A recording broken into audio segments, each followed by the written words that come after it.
Pagi, Pak. Jadi kegiatan kita hari ini yaitu tentang diskusi kelompok belajar kita yang ada di SD Negeri 173110 Bukaraja mengenai pemahaman budaya positif. Jadi sebelum kita memulai acara kita, yang perlu kita ketahui adalah tujuan dari pertemuan kita ini. Nanti di akhir kegiatan ini peserta dapat menjelaskan rencana penyampaian disiplin positif di kelas dan strategi penerapan di sekolah, serta memperbarui rencana ke depan berdasarkan umpan balik peserta lain. Dan yang kedua, peserta dapat menunjukkan kemampuan mempraktikkan segitiga restitusi dalam penerapan disiplin positif.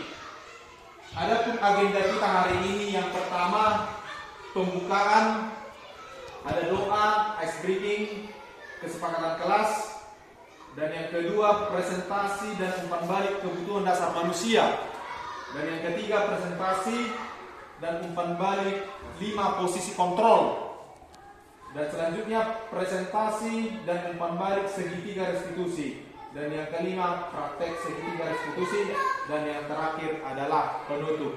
Jadi untuk agenda kita yang pertama adalah pembukaan. Marilah kita membuka kegiatan kita ini dengan berdoa. Siapa yang bisa dari ibu yang bisa memimpin doa pembukaan kita? Kembali kami bersyukur Tuhan untuk kesempatan pada pagi hari ini yang Tuhan berikan bagi kami. Di sini kami Tuhan, hamba-hamba-Mu bersama dengan Bapak Ibu guru di tempat ini. Kami berkumpul Tuhan. Jadi kita sepakati.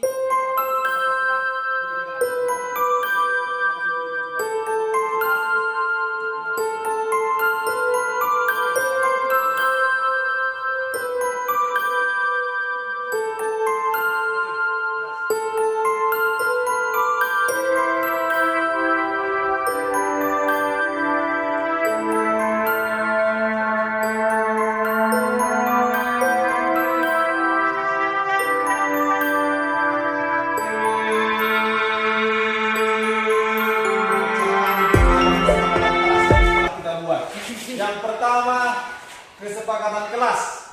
Pembelajarannya harus menyenangkan. Kita sepakat. Biar pembelajarannya menyenangkan. Oke. Oh, ibu ya. Oke. Lanjut. Ibu semua, mari kita applause untuk kita semua. Dengan ice breaking.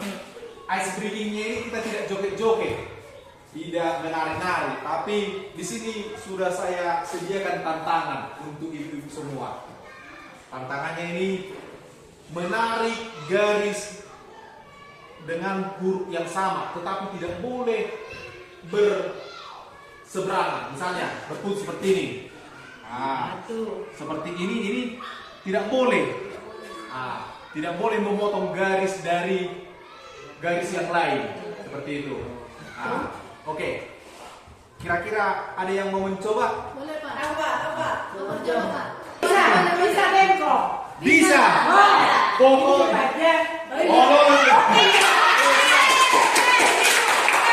Ini Bu, dia harus menjawab. Beli-beli aku bikin Bu. Dulu. Biar nggak termotong. Ketemukan dengan huruf yang sama. Ya, terus Ibu Bang Gabriel, coba kod suaranya Bu, dibacakan. Iya, bisa. Pertanyaan pemantik. Ibu Ambar, guru wali kelas 2A di SD yang seringkali meminta bekal makan siang mereka dengan paksa. Jika bukan, menurut Anda, kira-kira apa alasan Doni melakukan hal itu? Oke, terima kasih untuk Ibu. Topik kita adalah kebutuhan dasar manusia. Dari kasus Ibu Ambar ini, bagaimana kira-kira kalau kita di posisi Ibu Ambar yang memiliki siswa sedang bingung menghadapi salah satu siswa murid di kelasnya, si Doni. Jadi beberapa anak di kelas 2A ini telah banyak mengeluhkan tentang sikap si Doni yang seringkali meminta bekal makan siang mereka dengan paksa, si Doni ini. jika Anda menghadapi situasi seperti Ibu Ambar ini, apa kira-kira yang Anda lakukan? Menurut Anda, kira-kira apa alasan Doni melakukan hal itu? Coba Ibu tuliskan di kertas itu.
Tindakan yang pertama, saya akan memanggil Doni dan bertanya kepadanya mengapa dia melakukan demikian dan melihat latar belakang keluarga dari si Doni. Tindakan yang kedua yang saya lakukan, menasihati supaya tidak mengulangi kesalahannya. Berdasarkan alasan Doni, kira-kira Ibu siapa yang bisa membantu Ibu? Ya, silakan Bu, Ibu Panggabean. Ini apa kira? Alasan Doni melakukan hal demikian yang pertama, lapar atau tidak makan dari rumah. Yang kedua, anaknya bandel, ingin memiliki apa yang dimiliki temannya. Baru ingin diperhatikan atau cari perhatian. Oke, terima kasih, tepuk tangan untuk kita semua. Oke. Dari contoh kasus yang kita bacakan tadi, ibu-ibu semua, itu berkaitan dengan 5 kebutuhan dasar manusia. 5 kebutuhan dasar manusia. Yang pertama adalah bertahan hidup, penguasaan, kasih sayang dan rasa diterima, kesenangan dan kebebasan. Tadi Ibu semua sudah memberikan pendapatnya tentang kasus Ibu Ambar. Dari kebutuhan tadi, 5 kebutuhan dasar ini: kesenangan, cinta kasih sayang, kebebasan, penguasaan, bertahan hidup. Kesenangan ini meliputi kebutuhan untuk merasa senang. Pasti kita di ruangan ini merasa senang. Adakah di antara ibu di sini ingin merasakan kesedihan? Tentu tidak. Makanya hal yang lumrah manusia siapapun itu akan membutuhkan perasaan senang. Lalu yang kedua, kebutuhan untuk diterima, memberi dan menerima kasih sayang dan berkoneksi. Kita juga di sekolah ini, ibu semua pasti butuh diterima, saling menerima, saling membuka diri. Antara saya dengan ibu, ibu dengan saya, ibu dengan ibu yang lain juga pasti merasakan dan butuh cinta dan kasih sayang. Baik itu dari orang dekat, dari lingkungan kerja, di lingkungan masyarakat. Dan yang ketiga, kebebasan. Kebebasan ini meliputi kebutuhan akan pilihan. Maksudnya dia bebas menentukan apa yang dia inginkan, selagi itu dalam hal yang positif, kemandirian dan otonomi. Dan yang selanjutnya, penguasaan. meliputi kebutuhan pengakuan atas kemampuan prestasi dan diakui. Jadi mungkin ini sifat manusia pada umumnya, kita ini butuh diakui. Hebat juga kamu ya. Bisa juga ibu berbagi masa arsipnya. Nah, pasti ibu ini akan merasa, tidak diungkapkan, tetapi bisa dirasakan. Dan yang terakhir, bertahan hidup. Kebutuhan fisiologis ini bisa termasuk makanan, minuman untuk menghalau rasa lapar yang kita rasakan, serta psikologis, yaitu sekolah adalah para tenaga pendidik dan tenaga pendidik. Lihatlah para guru di sekolah Anda. Oke. Di sini lagi ada contoh kasus dulu. Contoh kasus.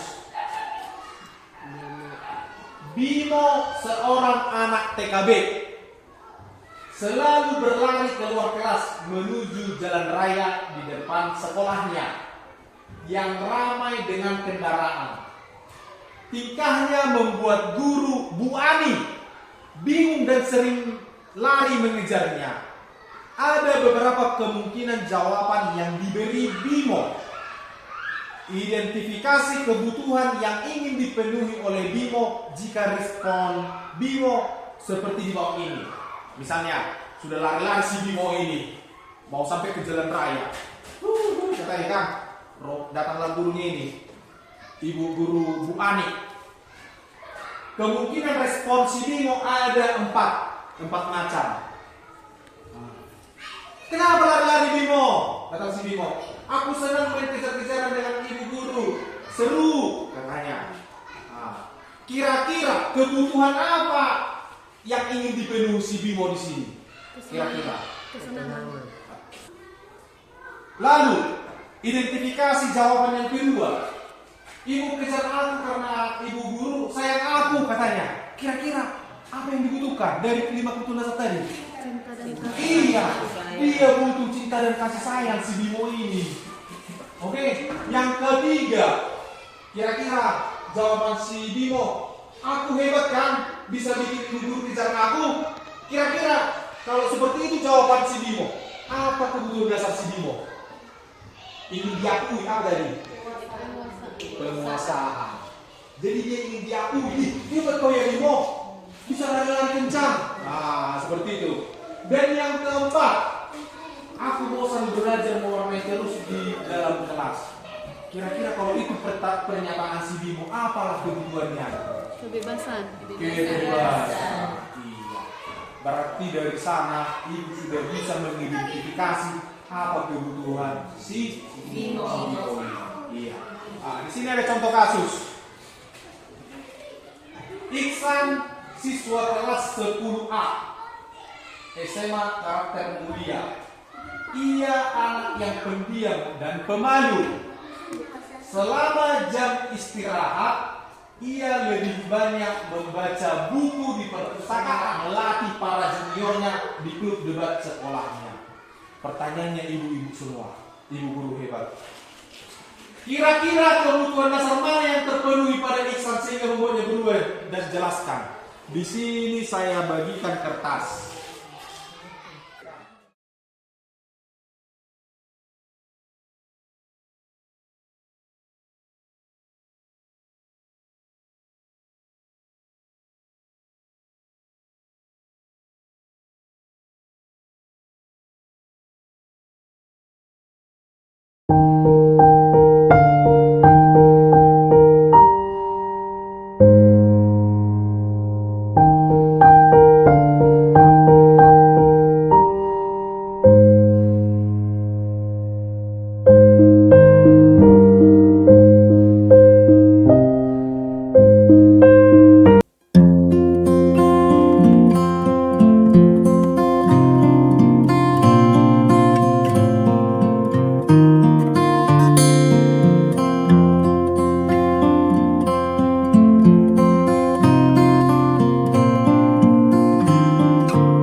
Senang kata Ibu Tagalu, mengikuti pelatihan, kesenangan.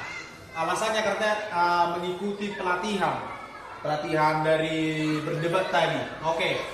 Dari Ibu Tammunan yang terpenuhi adalah kasih sayang dan rasa diterima. Rasa diterima ini tadi mengacu kemana, Bu? Rasa diterima boleh menunjukkan kemampuannya. Oke.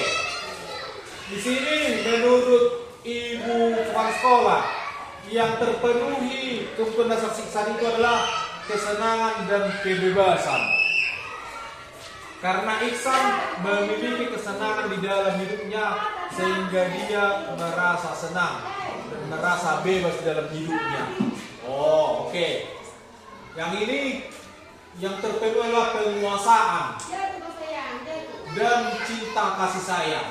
Karena cinta dan kasih sayang yang dimiliki Iksan dari gurunya sehingga bisa membuat dia percaya diri, tidak pemalu dan pendiam lagi. Oke, di sini penguasaan, cinta kasih sayang. Alasannya karena kebutuhan pengakuan atas kemampuan prestasi. Di sini pengakuan, penguasaan dan kasih sayang. Oke, dan penguasaan. Semua penguasaannya. Oke. Satu lagi. Si Iksan ini adalah murid yang pemalu, pendiam, dia menyendiri di kelas. Minder. Jadi setelah kebetulan memang ketua debat mereka sakit demam berdarah, jadi mendesak harus dipilihkan penggantinya oleh sekolah. Dan beberapa guru yang lain merekomendasikan si Iksan agar mengikuti debat tersebut. Dan alhasil memang mereka lah juaranya. Jadi di sana boleh kita lihat dari cerita yang kita baca tadi, kisah si Iksan itu. Yang pertama, gurunya memberikan mengakui dia, ya kan? Mengakui, si Iksan aja lah, bisa jadi dia. Ada di sana kebutuhan pengakuan gimana? Di sini, di penguasaan, iya kan? Kebutuhan pengakuan atas kemampuan. Boy si Iksan nih, bisa jadi dia. Pintarnya itu juga. Gimana kalau kita bikin aja dia? Iya Pak, setuju Pak? Setuju. Oke, berarti tepat. Yang mengatakan penguasaan yang telah Ibu sampaikan memang tepat dan benar. Karena di sana ada penguasaan, ada pengakuan kepada si Iksan bahwa si Iksan itu mampu dan bisa mengikuti lomba debat tadi.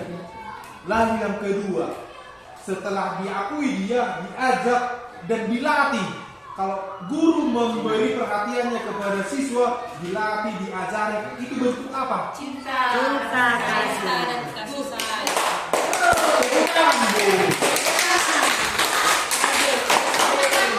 Memang kalau ibu-ibu guru hebat seperti ini saya terangkan langsung cepat menangkap, menyala. Oke. Spring tunggu. Jawabannya belum ketemu. Sabar, oke. Sambil ditulis jawabannya di situ ya. Oke. Terima kasih.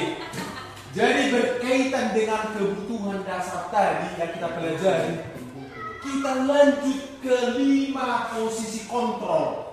Tadi kan di siswa, kebutuhan dasar siswa yang harus kita ketahui, kita kenali. Sekarang kita harus bisa memposisikan posisi kontrol kita.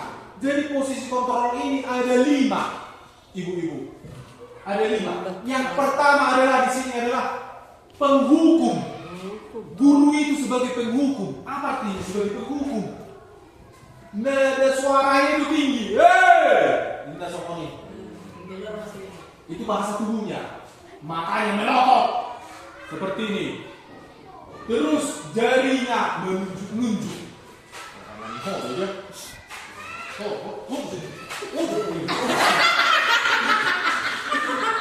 Ya,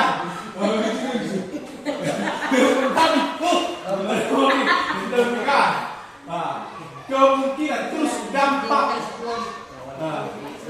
Ya, jadi dampak dari posisi kita sebagai penghukum, ibu-ibu, dampaknya untuk peserta didik, kemungkinan murid marah dan mengundang atau bersifat agresif. Biasa jadi sesudah kembali duduk, murid tersebut akan mencoret-coret bukunya atau mejanya, atau bisa juga cut dulu. Jadi mungkin dampaknya ini lagi.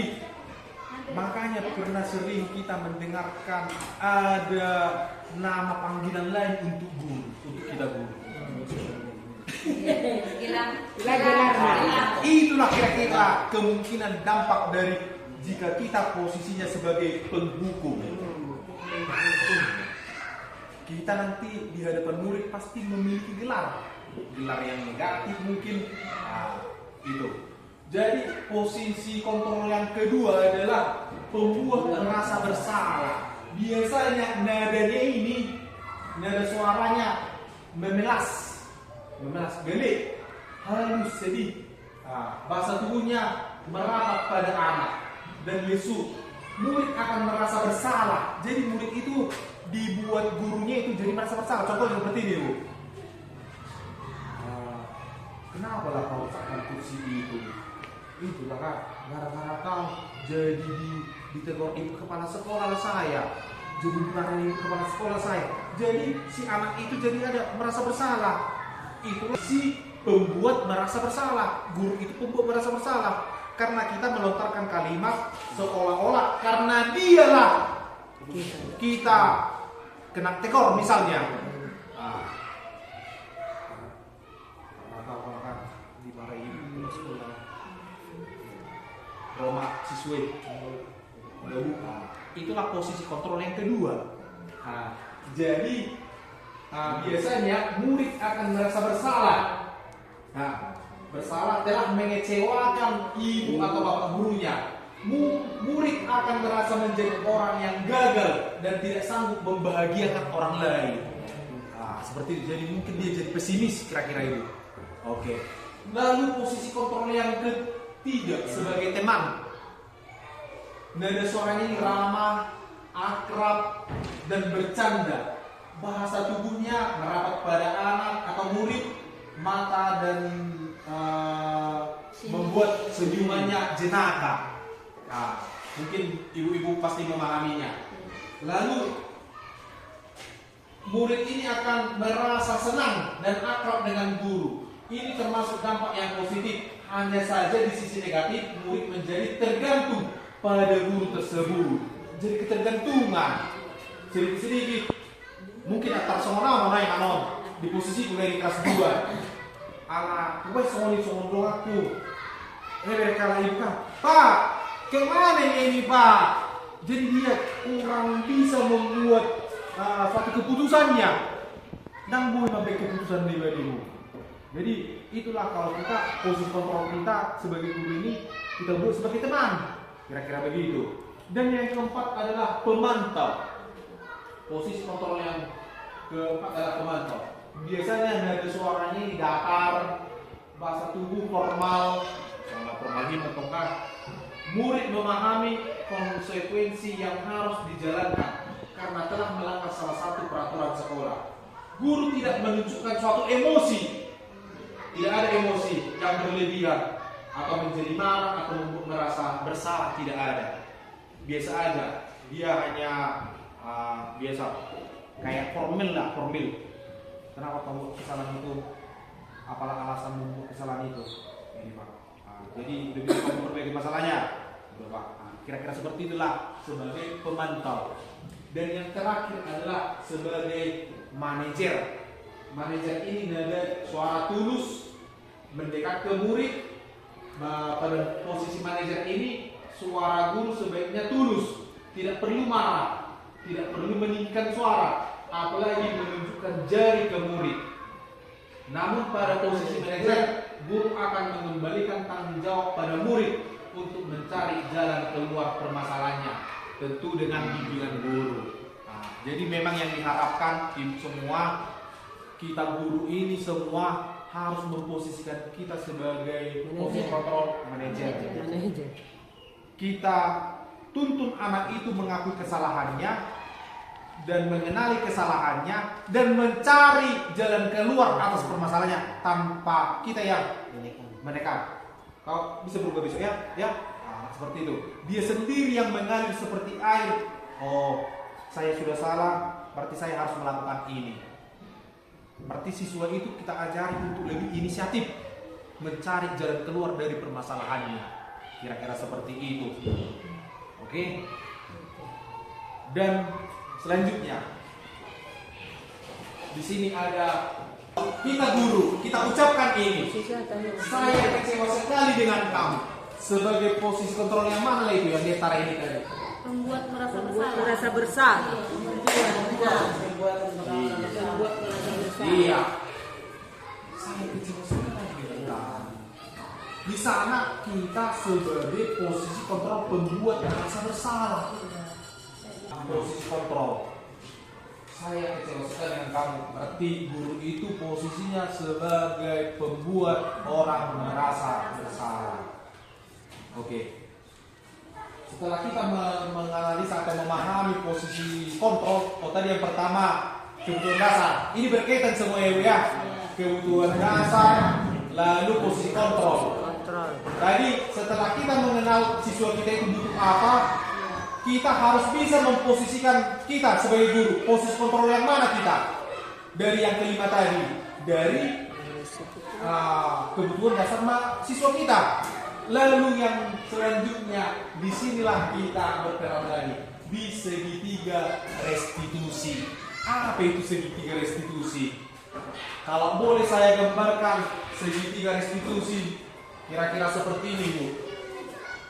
Ini. Mau di papan tulis ini deh ya.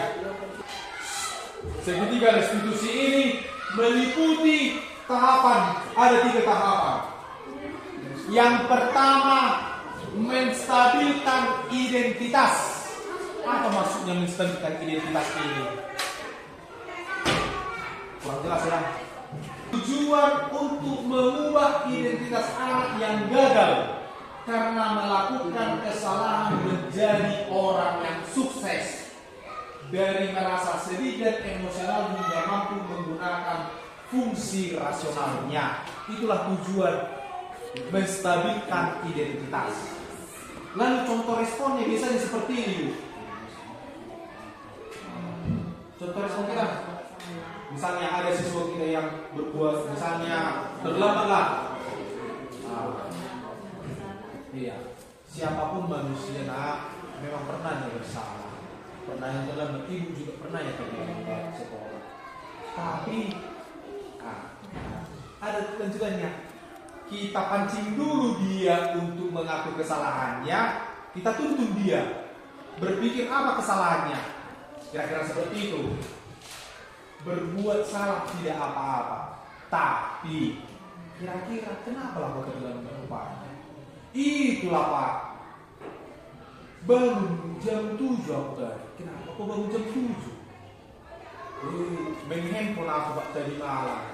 Keluarlah unek-uneknya dia. Kira-kira seperti itulah. Terus bisa lagi contoh responnya, saya juga pernah membuat kesalahan seperti itu. Dan yang terakhir, saya ingin mencari solusi, bukan siapa yang salah. Jadi kita bukan mencari siapa yang salahnya, jadi kita menstabilkan identitasnya dulu. Seperti itu. Lalu yang kedua tahapannya, setelah kita menstabilkan identitasnya, kita melakukan validasi tindakan yang salah. Validasi tindakan yang salah. Biasanya proses untuk memahami kebutuhan apa yang sering berusaha dipenuhi oleh murid. Apa sebenarnya kebutuhan dia? Di sanalah kita cari kebutuhan dia itu. Tadi kita sudah mempelajari kebutuhan dasar manusia. Di sanalah kita mulai selidiki di validasi tindakan yang salah. Bukan berarti menguatkan tindakan salah itu pantas dilakukan, namun di sini lebih menguatkan pemahaman kita akan alasan dari murid melakukan tindakan tersebut. Terus biasanya kalimat yang digunakan respon kita, kamu pasti punya alasan melakukan itu. Akan tadi si A terlambat, kamu punya alasan pasti kenapa terlambat. Kira-kira kenapa terlambat? Itulah Pak. Tadi malam jam 2 sampai tidur. Kenapa jam 2 sampai tidur main handphone? Baru kita lanjutkan lagi nanti kalimat kita dengan tahapan yang ketiga. Ada nanti lagi tahapan yang ketiga. Nah, jadi ini pertama apa, kedua apa, dan ketiga apa. Jadi bisa tuntas nanti apa persoalan dia, terus dia sendiri nanti yang mencari solusi dari permasalahannya. Kira-kira seperti itu. Makanya boleh kita lanjut di sampai yang ketiga ya. Nah, lalu kita menanyakan keyakinan. Seperti yang Bapak contohkan, yang saya contohkan tadi di awal kegiatan kita ini kan kita tadi membuat kesepakatan atau keyakinan kelas. Makanya alangkah baiknya kita di kelas itu membuat suatu keyakinan kelas. Seperti ini. Keyakinan kelas berbeda dengan peraturan kelas. Peraturan kelas kita yang menentukan. Harus ini, harus ini, harus itu. Keyakinan kelas adalah yang kita mufakatkan bersama dengan siswa. Contoh, keyakinan kelas kita tadi tidak harus datang tepat waktu pada jam sekolah. Atau artian kata lainnya tidak boleh terlambat. Itu kan keyakinan kita. Jadi setelah tadi dia mengaku kesalahannya, lalu bolehlah kita telusuri keyakinan kelas. Seperti ini contohnya. Apa kamu tahu tentang keyakinan kelas kita, Ando? Iya Pak. Menurut kamu keyakinan kelas mana yang telah kamu langgar? Misalnya kita sudah membuat keyakinan kelas